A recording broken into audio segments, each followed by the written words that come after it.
The Terminator is a sci-fi, action, horror, and love story all rolled into one movie. It's for the most part the Terminator with the most brutality. They couldn't have casted a better star to play the Terminator than Arnold Schwarzenegger. In Terminator 1, the Terminator is a ruthless killing machine that has no mercy on its victims. Arnold portrays the character as crazy, intimidating, and straight to the point, unstoppable personality. You don't have to know that there's a skeleton made out of metal under that skin to fear him. He brings that to the screen with his massive body, crazy eyes, and crazy-looking facial expressions.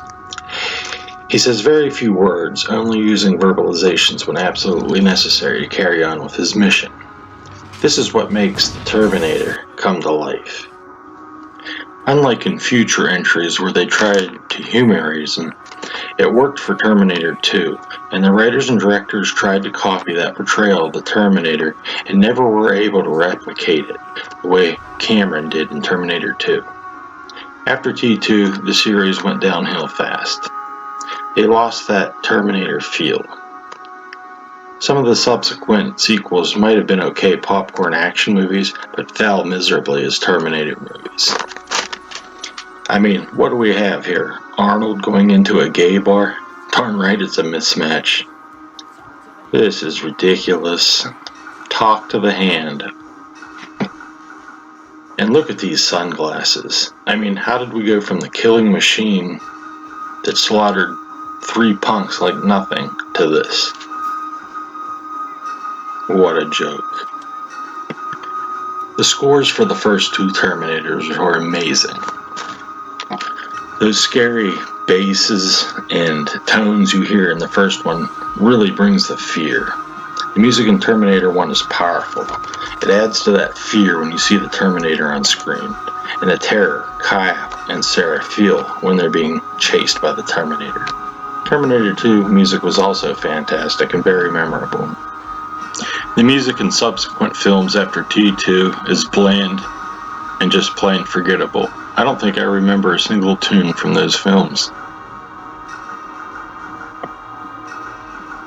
In Terminators 1 and 2, you truly feel the antagonists the Terminator in the first one and the T-1000 in the second one are truly threats, and you feel genuinely afraid for the good guys, Sarah and John. In the first one, Sarah is being protected by a human, Kyle. Yes, he's a trained killer soldier from the future, but he just doesn't hold a candle against Arnold's 101 in the first Terminator. In the second Terminator, John's being protected by the 101 model, but the T-1000 is so much more powerful and damage resilient than he is. You truly feel afraid that he'll defeat the Terminator and get to John. That's where the big problem is in subsequent films. That fear is lost. Although the antagonists are powerful in the subsequent films, they also made Arnold's 101 much more powerful and resilient than he was in the original two. So much more so that it was just unbelievable that his endoskeleton that we saw in the first two Terminators could withstand the damage and be as strong as they made him in the subsequent films. The Supermen that the directors and writers turned the Terminators into just completely made it feel so unconnected to the other pictures. While the antagonists were powerful, Arnold had Superman-like strength and resilience.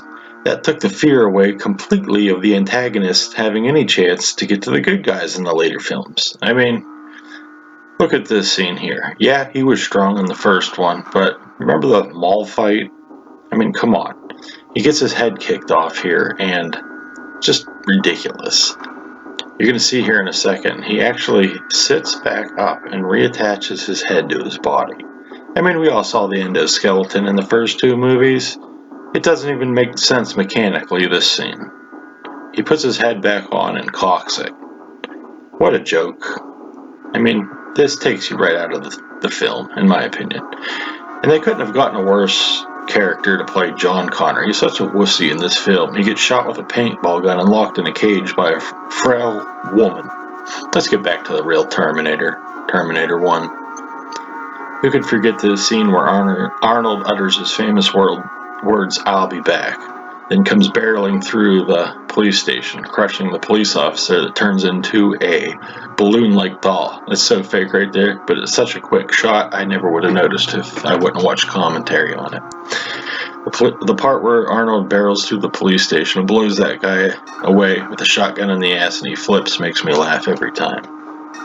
He blows this guy away too. He's brutal, and he takes no prisoners. The few scenes where they did use comedy in the first two Terminators, they did it so subtly and right, like where the guy gets shot in the ass gun and flips. They took it way to the extreme in the later movies, and again, it made it feel like some other franchise, not the Terminator. The way they portrayed Kyle in the first Terminator, you actually believed he came from the future where food was scarce. In Terminator Genesis, he was a hulking man who looked like he ate about 3 full-size steaks a day and worked out constantly. That's just not believable. The subsequent films completely lose the fear, the realism that the first two had as far as how they portrayed the characters and believability, and try to replace it with fancy special effects and absolutely nothing more. The characters are so unmemorable. They're so forgettable. You don't feel for any of the characters like you do in T1 and T2. I mean, who could forget that emotional ending of T2? That was written beautifully, brilliantly, and you actually felt the emotion.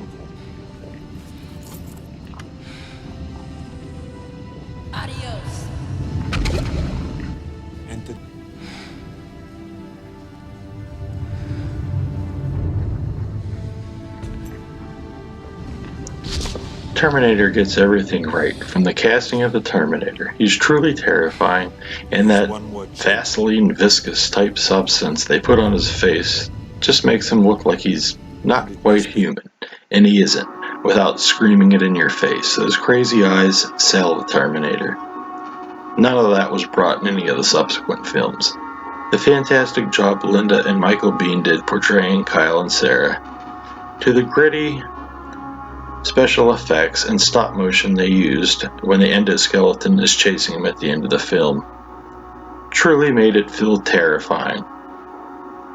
They used all special effects in the subsequent films, and it looks terrible. The original Terminator, with the exception of the stop motion, they actually used a real skeleton. That skeleton is really there. That's why it looks so good. The stop motion wasn't bad though, because it kind of added to the terror. Thank you all for watching. I can't think of a better way to end it than with the ending of Terminator 2. It has to be one of the most memorable and emotional endings I've ever seen. And remember, if a Terminator can learn the value of a good Terminator movie, maybe we can too. I'm sorry, John. I'm sorry. No, it'll be okay. Stay with us. It'll be okay. I have to go away. No, don't do it. Please, don't go. Must go away, John. No! No, wait. Wait, you don't have to do this. Sorry. No, don't do it. Don't go. It has to end here. I order you not to go. I order you not to go. I order you not to go.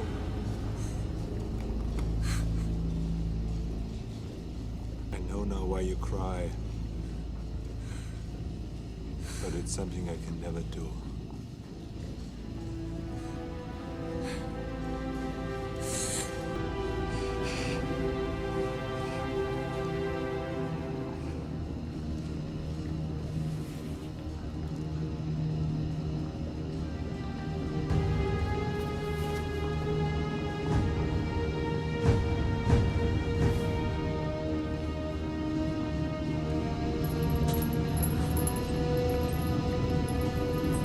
Goodbye.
I'll be back.